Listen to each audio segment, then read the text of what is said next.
Yotsa deb yozib, uy onasini yetsin. Mana joylariga nima deysizlar endi bu yoqqa.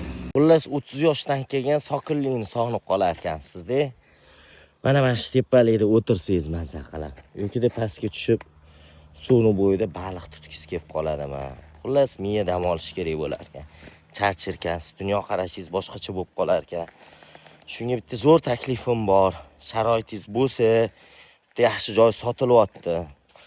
Bu yerda hozir 23 sotuv o'zi zakonni. Bu yoqda mana mashitda o'zi 23 sotuv, pastdan o burchakdan mana kadrlarni ko'ryapsizlar. Pastda yana qo'shimcha 50 sotuv joyi bor. U yerda ham kelajakni endi amnistiyalar chiqyapti, o'zingizga bargam to'g'irlab olasiz. Bu ham zo'r tema. Baliqchilik qilsangiz bo'ladi o'sha yerda o'zidan ko'ryapsizlar mana. Yo'kida bir o'tiradigan joymi? Chorvachiligi eng zo'r variantlardan bittasi, yana qo'shimchasiga shundoq mana ko'rib turganinglardek yo'l yuzida joylashgan. Prosta nervich chiqib qolsangiz o'sha yerda rohatlanib o'tirishgan zo'r tema ekan. Xullas narxiga keladigan bo'lsa, mana shu Zavan Saxvat, Pama Saxvatlari bilan 65 ming deyaptilar aka.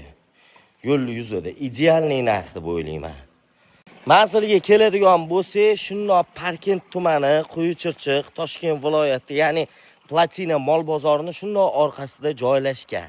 Bosib oladigan joyi.